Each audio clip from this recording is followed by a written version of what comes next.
when my name echoed across the floor. Ava, boss wants to see you in his office. I didn't flinch. I'd heard that tone before, too casual, too smug. It was Kevin, one of the junior analysts, trying too hard to mask the smirk tugging at his lips. The kind of smirk people wear when they know something you don't. I stood from my desk, spine straight, pulse steady. Around me, the office suddenly felt quieter. Eyes darted up from screens. Conversations dimmed into whispers. Some people didn't even pretend they weren't watching. I walked past them all. Cubicles filled with familiar faces I'd mentored, trained, stayed late for. People who, 10 years ago, were strangers. Now, still strangers, just ones who'd borrowed my ideas and smiled like they came up with them. I didn't knock. I never had to knock. "Come in, Ava," my boss said, already grinning. Brandon Lane, 45, sleek, arrogant. Expensive suit, even more expensive watch, and the soul of a man who'd step over loyalty just to shake hands with opportunity. He didn't ask me to sit. Next to him stood a girl, early 20s, shiny-eyed, dressed like she was here to audition for a fashion ad, not a financial firm. Her name tag was crooked, and she clutched a leather folder like it might save her from drowning. Brandon turned toward me, voice loud enough to ensure the hallway would hear. "I need you to train our new recruit, Claire. 2 months. Show her everything." I nodded slowly, eyes meeting his. "Of course. Standard onboarding." He chuckled. Loudly. "Oh no," he said. "Not standard. You'll train her to replace you." Silence. Heavy, stifling. "Because once she's trained," he continued, grinning now, "you're fired." He said it like it was a joke. Like he was performing. Because he was. I could hear a few gasps from the corridor. Kevin was definitely still eavesdropping. The show was for them. I didn't blink. I just smiled too calmly. "Noted," I said, and turned to walk out. I didn't ask for an explanation. I didn't beg. I didn't demand fairness. I'd learned long ago, when someone shows you who they are, don't ask them to be different. Back at my desk, I resumed work as usual. Not a single extra beat in my rhythm. Emails, client updates, team schedules. Claire approached me hesitantly, but I greeted her with warmth, genuine kindness. She wasn't the enemy. She was just another player in a game she didn't know was already rigged. But what Brandon didn't know, what none of them knew, was that I'd quietly purchased 52% of the company's shares last month under a silent consortium of investors. It had taken me years, slow networking, late-night meetings, multiple LLCs. I'd been patient, methodical. Now I was the majority shareholder. The only thing left? Timing. So I smiled at Claire. I showed her the ropes. I praised her when she learned fast. I brought her coffee when she was struggling. Every person watching me, waiting for me to break, I gave them nothing but grace. But the next morning, the boardroom was booked under a name nobody recognized, Hart Ventures. By 8:30 a.m., everyone was called in, and I walked in, not as Brandon's employee, but as his boss. And what I said next, well, let's just say nobody saw it coming. The double glass doors creaked open at exactly 8:29 a.m., slicing through the murmuring tension in the boardroom.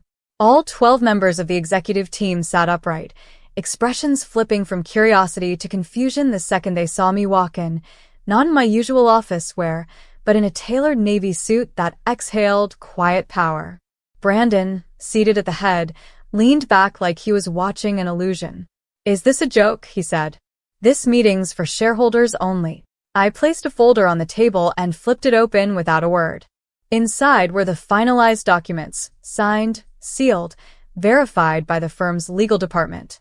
The moment his eyes landed on the papers, I saw it happen. The shift. His eyes twitched. His mouth opened and closed once, then again, like a fish out of water. "I bought out Nolan Group Holdings last month," I said calmly, tapping the logo in the corner. "They held 22% of this company. I acquired the remaining shares from 5 silent partners over the last year." I met each set of eyes around the table. As of this morning, I own 52%. Someone gasped. Brandon's face turned a stunning shade of white. This is absurd. You've been planning this? Behind my back. I gave a soft nod, as if offering condolences. You taught me well. Always think 2 steps ahead. Always smile while you're being underestimated. He shoved back from the table. This is an ambush.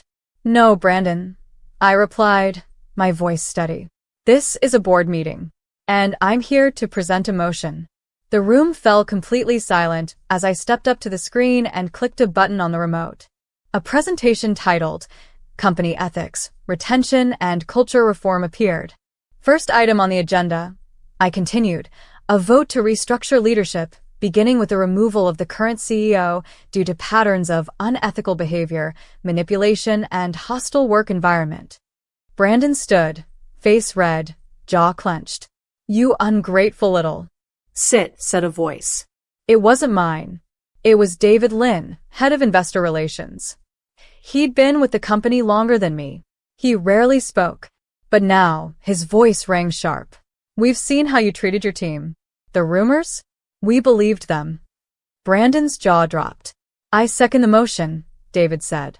And within 2 minutes, he was out. Escorted out by security, not by force but by shame. And me? I didn't gloat. I didn't celebrate. I stood quietly while the board clapped. My hands never moved, because this wasn't about revenge. It was about resetting the damage, reclaiming dignity, not just mine, but for every person who'd ever been humiliated in the name of hierarchy. The news traveled fast. By noon, the floor was buzzing. Some watched me with awe, others with hesitation. And then there were a few, like Claire, who knocked gently on my new office door with wide, nervous eyes. Miss Hart, she asked. I looked up. Ava. Just Ava. I just wanted to say thank you for being kind to me, even when... She didn't finish. You didn't do anything wrong, I said gently. You were put in a hard position. I see potential in you, Claire. I'm not going to waste it. She blinked, startled. And I realized she'd never had a woman in power show her kindness before. That was going to change. This company would no longer run on fear. Not anymore. Not under me. But peace? Growth? It doesn't come easy. And some people? They weren't happy with the shift. One of them, in particular, would do something in the shadows that could jeopardize everything. But I wasn't the same Ava I used to be. And this time, I was ready. I sat alone in my new office that evening, long after the last round of congratulations had faded and the building had gone mostly silent. The view from the top floor stretched across the city skyline, glowing in orange and purple hues. But I wasn't looking at the horizon. I was staring at my reflection in the window. I looked powerful, composed. But inside, I was exhausted. 10 years of swallowing my pride, staying late without credit, building systems others took credit for, and holding teams together during chaos, had finally led here. But something still tugged at my chest, unsettled. Then my phone buzzed. An email. Subject: Urgent. Confidential doc leak? I clicked it open and froze. Attached was a PDF of internal communications, sensitive memos I had drafted, part of the culture reform presentation. Notes about Brandon's past behavior. Some that weren't even shown in the boardroom yet. Leaked. And worse? The metadata traced it back to my old assistant, Sasha. I stared at the screen, throat tight. She'd been like a sister to me once. Back when I was working late and skipping lunch, she used to bring me food. We confided in each other. I even covered her tuition once when she couldn't afford her final college installment. And now? She'd sold me out. I called security and requested the logs. Sure enough, after Brandon was escorted out, Sasha had accessed my office using her old keycard, which hadn't been disabled yet. She'd forwarded the drafts from my computer, covered her tracks, and sent the info to a known competitor. It was a deliberate hit. Not from Brandon directly, but orchestrated by him. Through her. I could have called legal. Had her arrested. Fired. But something deeper ached in me. I requested she be sent to my office the next morning. No threats. No public humiliation. Just a conversation. She arrived, shoulders hunched, face pale. She didn't sit. You knew, I said simply. I helped you. Trusted you. Her voice was a whisper. I didn't want to. But Brandon, he promised. He told me you were going to fire me anyway. That you were cleaning house. I stared at her. And you believed that? She bit her lip, eyes glistening. I was scared, she whispered. I stood and walked around the desk, right up to her. You're not getting fired, I said. She blinked, startled. What? You're not getting fired, I repeated. But I am transferring you to community outreach. She stared at me like I'd lost my mind. You betrayed me, I said, calm but firm. But I still remember the girl who stayed up with me past midnight building those analytics dashboards. You're not beyond redemption. I'm giving you one chance. Earn it. Her knees nearly buckled. She nodded, eyes brimming. I didn't forgive her. Not yet. But I wasn't here to be another Brandon. Later that day, I walked the office floor again, observing, listening. Whispers followed me. But this time, it wasn't out of fear. It was curiosity. Wonder. Claire caught up with me near the elevators, holding a trembling mug of coffee and a notebook. I know it's not my place, she said quickly, but I heard what happened with Sasha. I turned to her. That's the kind of leader I want to become, she said, voice soft but steady. I smiled. For the first time that day, it reached my eyes. You will, I said. And faster than you think. But even as I rode the elevator up again, something cold lingered at the base of my neck. Because Brandon wasn't done. And the next move wouldn't be so clean. 3 weeks passed. The office transformed. People started smiling more, not because they had to, but because they weren't holding their breath anymore. Meetings weren't ego battles. Ideas actually got heard. Interns were speaking up, seniors were listening. Productivity went up. Tension went down. It wasn't perfect, but for the first time in a long time it felt human. Still, every day I woke up with a quiet throb behind my ribs, like the air had grown colder even in spring. And on a Monday morning that felt just a little too still, I found out why. The call came from internal security. There's been a breach, they said. Financial records. Legal archives. Someone got into the server remotely using credentials tied to your old access hierarchy. Nothing stolen yet, but it looks like a search was made for whistleblower policies. That wasn't just concerning. That was a message. And I knew who sent it. Brandon was circling. He wasn't coming for my title. He was coming for my reputation. I tightened our cybersecurity systems, restructured access protocols, and brought in an external firm to audit every digital trail. I didn't panic. But I couldn't ignore the reality.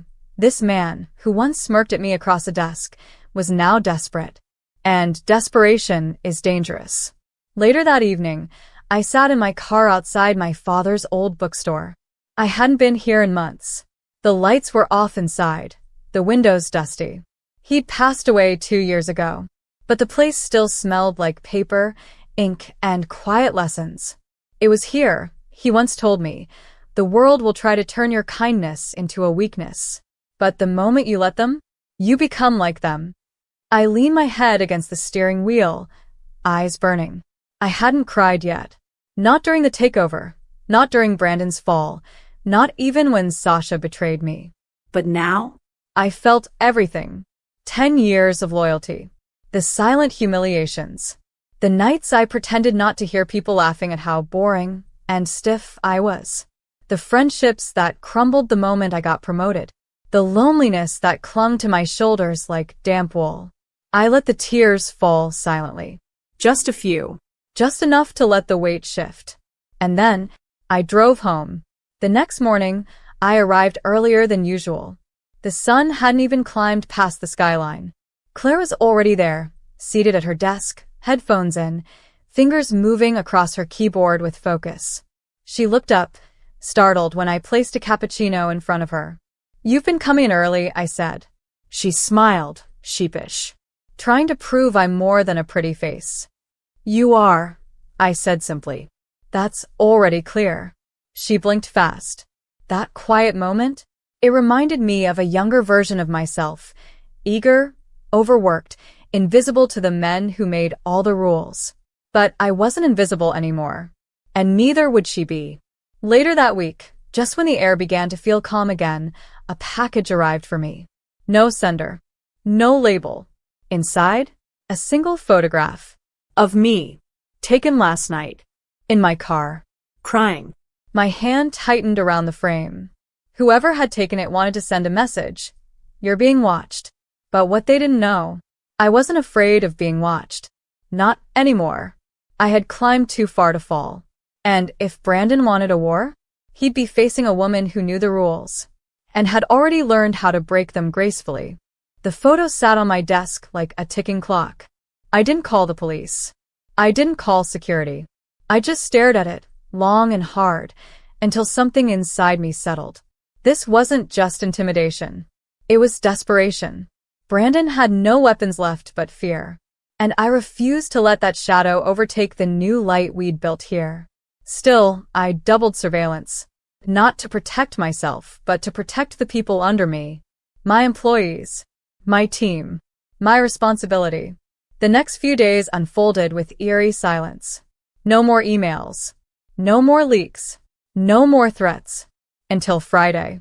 We were hosting our first internal People First Forum, an initiative I'd launched to help every employee, from intern to executive, voice concerns anonymously and build forward-facing solutions together.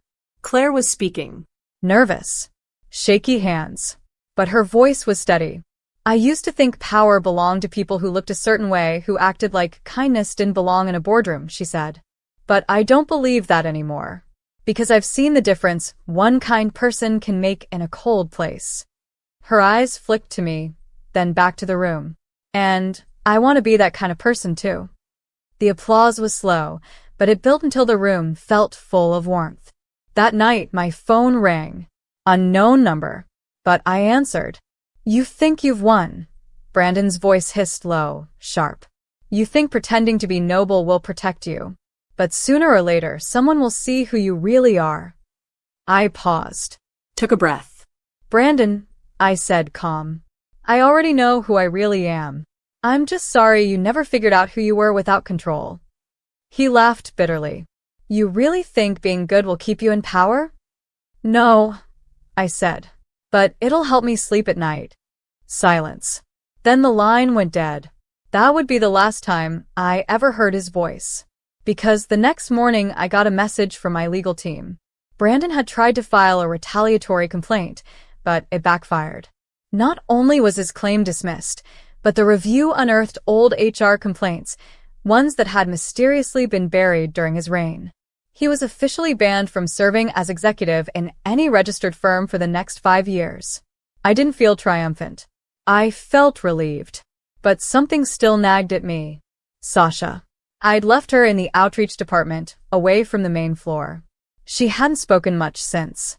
But I saw her name on the volunteer list for our latest community event. She'd signed up for everything. So I stopped by the outreach wing one afternoon and found her elbow deep in planning kits for underprivileged students. She looked up, startled. Ms. Hart. Ava. I reminded gently. She nodded quickly. Sorry. Ava. I glanced around. You've been busy. She nodded again. I'm just trying to fix things. I walked over, picked up one of the backpacks she'd stuffed with school supplies. You already are. She blinked, confused. Everyone makes mistakes, I said. But not everyone chooses to change. You did. Tears welled in her eyes. But I didn't hug her. I just smiled and walked away, quietly, respectfully. A few weeks later, at our quarterly town hall, I stood in front of the full company, every seat filled, every eye watching. I didn't give a speech. I told a story about how I once gave everything to a job that didn't see me, how I trained people who passed me up, how I walked out of an office after being publicly humiliated, and how I came back the next day, not for revenge, but to build something better. Power isn't about making people fear you, I said, my voice clear. It's about making people believe in themselves, in each other, in what we can create together. They rose to their feet, not because they had to, but because they wanted to. As I stood there, the noise washing over me, Claire handed me a note. It said, simply, "Thank you for showing us what real power looks like."